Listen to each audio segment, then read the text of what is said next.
If you think about how we've hired for customer success over the years, this role was supposed to be strategic and consultative, almost coming from a completely different background, like educators moving to CS. These folks do not have experience selling, yet we're giving them the most important role right now in this economy, especially where we're not driving a ton of new sales. So we've got to work on growing the base. If you have a team responsible for it that's never done it before and you're not investing in training and enablement, that's crazy to me. You're expecting these people to fish without a fishing pole. Hi, I'm Ted Blosser, CEO and co-founder of WorkRamp, where we're redefining the corporate learning space with the world's first all-in-one learning cloud for employee and customer learning. Welcome to the Learn Podcast, where we learn from the biggest leaders in SaaS and hear what makes them successful. Hope you enjoy the show.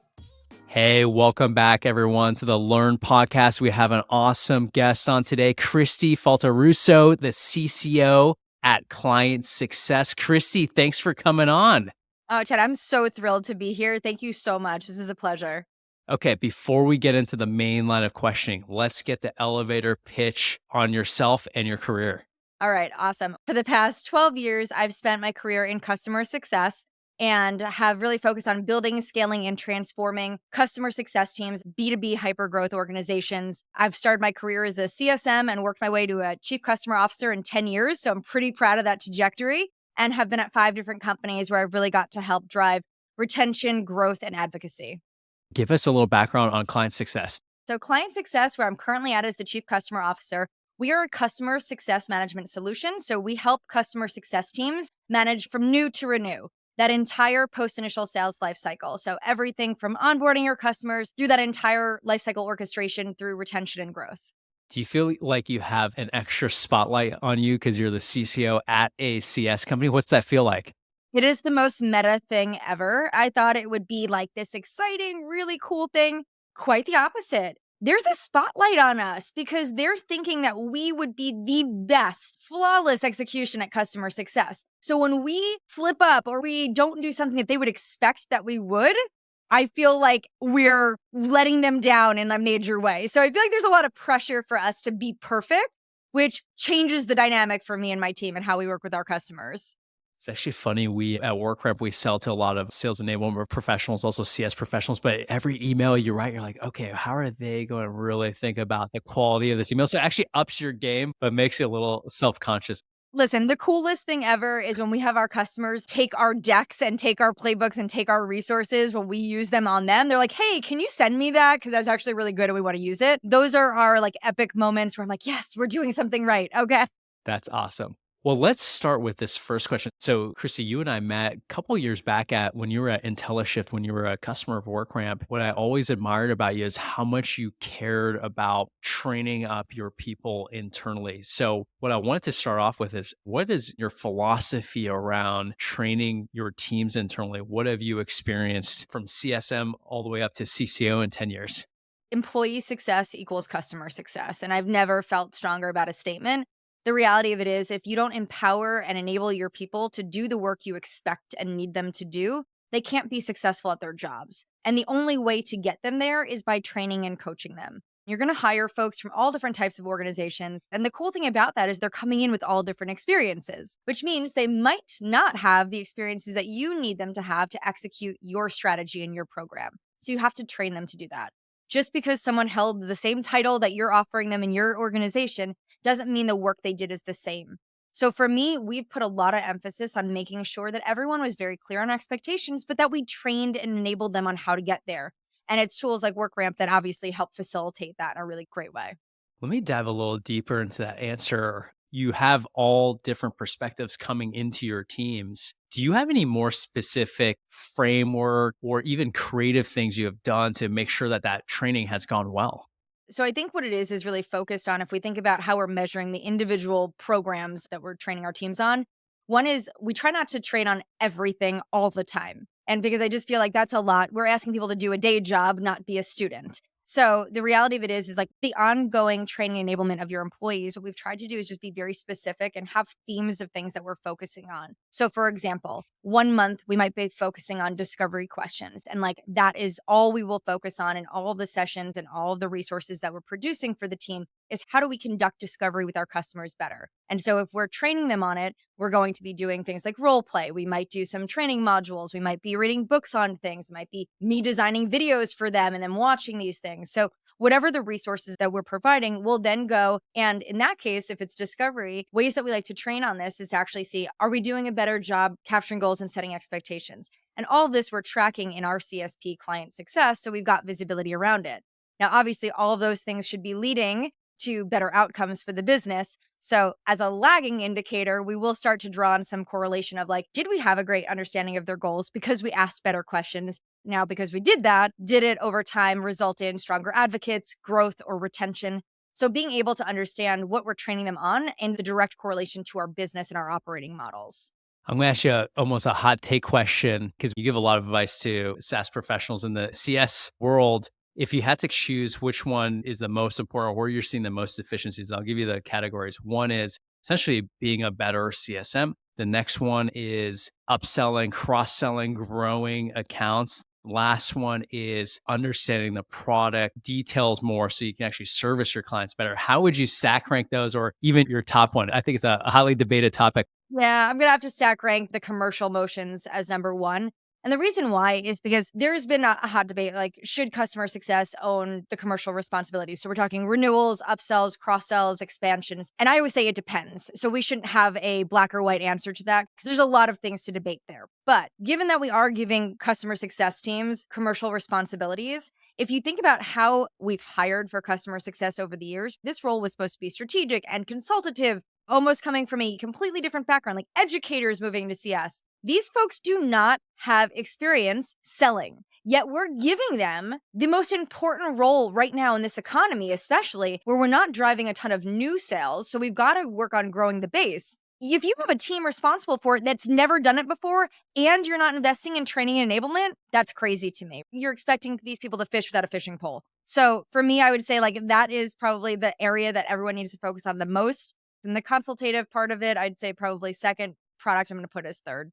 I agree with you. I think we expect CSMs, especially that had no background selling, to just like automatically wake up and be commercial sellers and think about actual AEs who have been doing it for decades. And you're expecting CSMs to learn it in days, which is crazy. On the topic of training and learning, let's shift gears a little bit from internal learning to external learning. So training your customers, getting them the customer education they need. What are your overall opinions on the state of customer education as it stands today and your thoughts around it? I'm going to give it a rating on a scale of 1 to 5 and give it maybe like a 1.5. So I don't think that many companies have a really strong customer education program in place. I don't think that we're doing a great job educating our customers today. When I think about it as a priority, though, it needs to be every company's top priority. All we've been focused on and all we hear out there is how do you do more with less, which I absolutely hate that statement. But the reality of it is, we're asking these teams to scale at a different rate and different pace than we have before, and their customers to behave differently while we're reducing resources. We've got to figure out how do you up level and be able to provide value to your customers. And I honestly believe that customer education is key to that. If your customers don't understand how they can achieve their goals from your product and can do so independently of humans intervening with training and conversations, you're doing a huge disservice to them. Of course, there's outliers. There are some companies out there that are killing it and good for them. But the majority of SaaS companies that I speak to, that I work with, their teams have just not built out really strong customer education programs. Let's dive into the formula of customer education, like the ones that are ranking, let's call 4 and 5s on your 1 to 5 scale. What are they doing differently? What is it that separates okay or bad from the great ones? And this could be even like what you've seen on the market, what you think is great and why it's great. It's because it's a priority. Listen, people that prioritize this and understand the value are going to staff it. They're going to put the resources behind it. They're going to design really fantastic content. They're going to do it consistently. They're going to do it often. That is what separates it, is that it is a priority because they understand the value. Once it becomes a priority, they're doing all the things. They're purchasing software behind it. They're making sure that every conversation is being documented, understanding that there is a multitude of ways that your customers consume information today, being able to create it in ways that everyone can learn through their own way. People like to read, people like to watch. How do you provide it all the way that they want it? But all of those things happen when it's a priority. And that I would say that's the difference that I see in the companies that are nailing it and the ones that aren't. Last minor question on this topic. Where would you actually say you would put managing knowledge base, customer education in a team? What's the ideal spot in an organization? It depends on how complex the product is.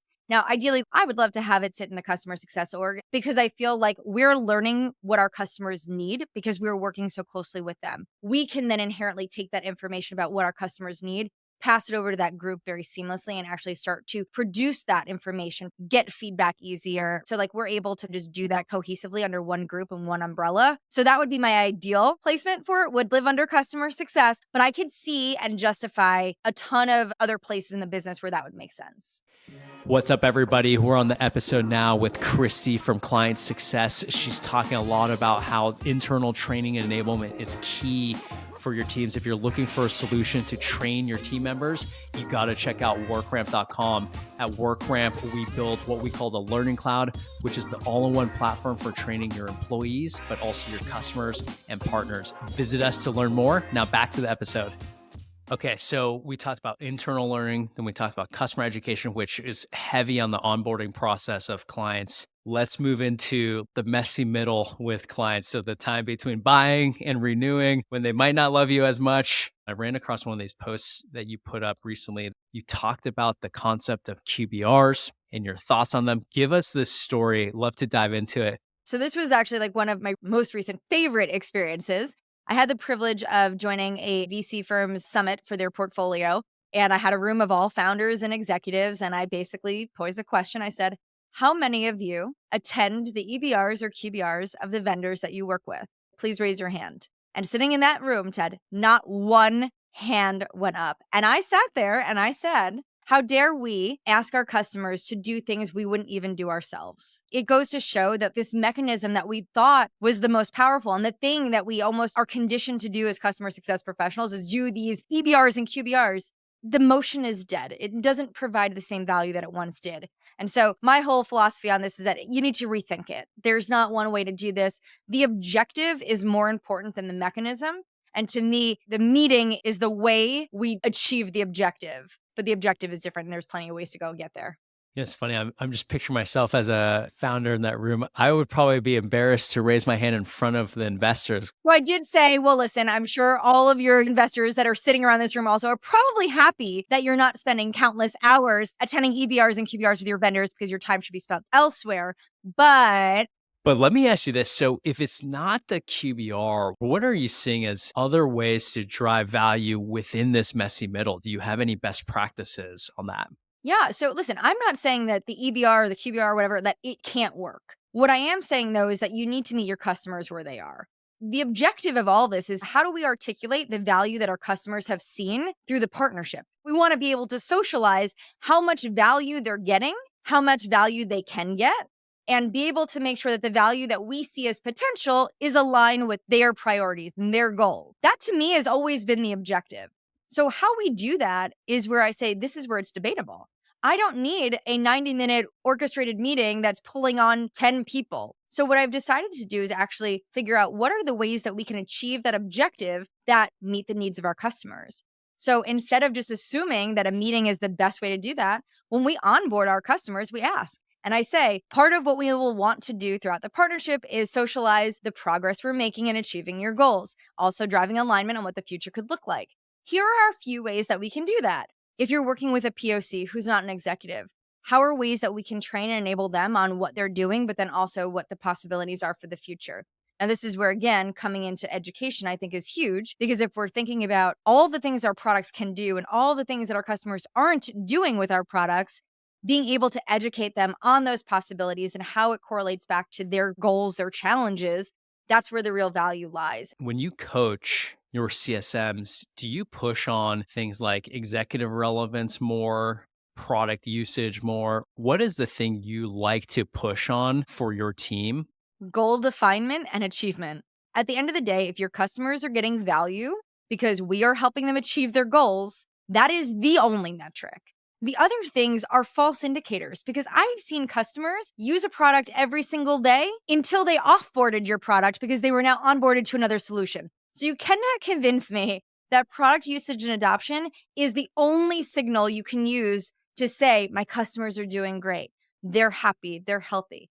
No, if my customer wants to use our product once a month, but it is achieving the one thing that they need it to do, that they bought it to do, then great. That's a win. I don't want to have these false indicators internally. So no, I do not look for activity. I look for impact. I don't care what you're doing. I care that what we're doing is driving the right results. Love that. So funny. They're even actively engaged in their offboarding process. It's my favorite story as being a customer success professional. Everyone was talking about, yeah, no, this customer is healthy. They're great. They engage with us. They're using the platform every day. Look, usage has never been higher. Of course it hasn't, because everyone's been in there exporting data and taking everything out and getting ready to prep for this other solution that they're putting in place. So we cannot misread the signals. And that's why I feel very strongly that the main thing that you need to do is have clarity around what your customers purchase your product to do. Ensure they're set up to do that they can independently use your product to get there, and that eventually they do. This will be the last question I'll ask in the CS category. I want to shift over into some personal learning experiences too, but wanted to just get your take about the category itself. And this doesn't have to be your specific category, but my broader question is, what do you have in terms of predictions for the CS category in the future? Let's call it 3 to 5 years. Do you see any big trends? And that could be anything ranging from tech trends all the way to personnel trends or how companies engage with their customers. From a technology standpoint, we're going to see AI and automation augment a lot of the work that customer success professionals have to do, not in a way that will displace them. I do believe that humans are still necessary. People buy from people. There's a very strong need to have relationships, to be driving value. I think technology will innovate in a way that will empower CSMs to do the work they were hired to do. If I look at how customer success teams today are spending their time, I won't even say a percentage, but it is an unhealthy amount of work that is not engaging the customers towards value realization. We're doing so much busy work. There's so much administrative overhead. I think technology will be a huge step forward for customer success professionals.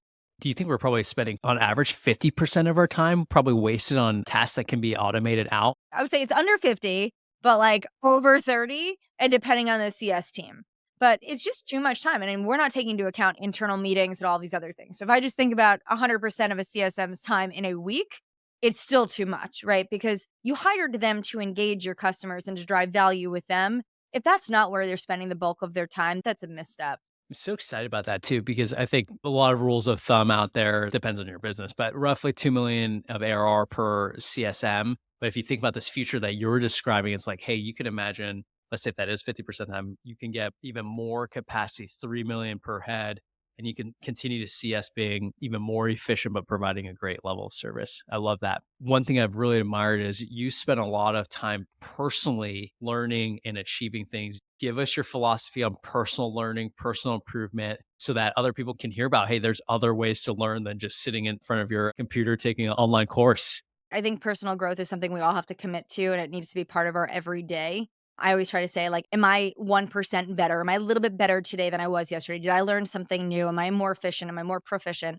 And so it's just something that's become a big personal commitment of mine because I just want to have that growth.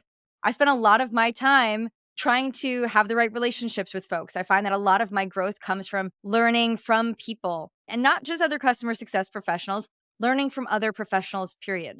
Although I will say, I learn from my husband every day. We don't work in the same field. We don't do the same things, but I'll learn from him every day. So for me, it's a lot about where can I learn from, and are the right people who are surrounding me providing me with those growth opportunities. I think I spent a lot of time trying to be the smartest in the room until I realized that wasn't doing me any good. So I tried to find myself in circles where I knew the least about whatever that topic was. And I found that in the conversations I was having, I was growing infinitely faster and being more proficient in my job because I'm taking those learnings that I wouldn't have learned otherwise, and I'm able to bring them to work, to my networks, to my friends, peers, colleagues. When you've made the biggest leaps, do you have any tips you've made from an improvement standpoint? Yeah, it's discipline. If nobody's read the book Atomic Habits, creating those habits, I think, are really big, and building those into your day to day. And start small. I started with little things that I did every day. I mean, for me, it was making my bed, getting up and going to the gym every morning. It's just designing these little habits, and they transcend into every part of my life. It is not just something that impacts me physically and mentally and from a health standpoint. It's having good habits and staying committed to the things you commit to.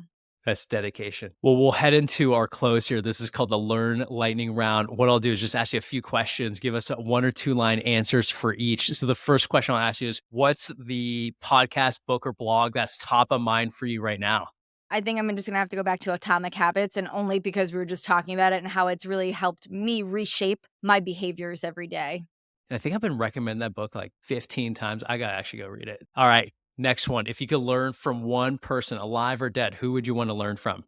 Probably Jeff Bezos. I'd probably spend some time with Jeff. I'd wanna, like, rebuild my own version of Amazon. Wait, like current Jeff Bezos or old school Jeff Bezos? No, old school. I want the Jeff designing the efficiency and, like, just crazy thoughts that have to go into seeing something and having a vision so much bigger. I wanna sit with that one.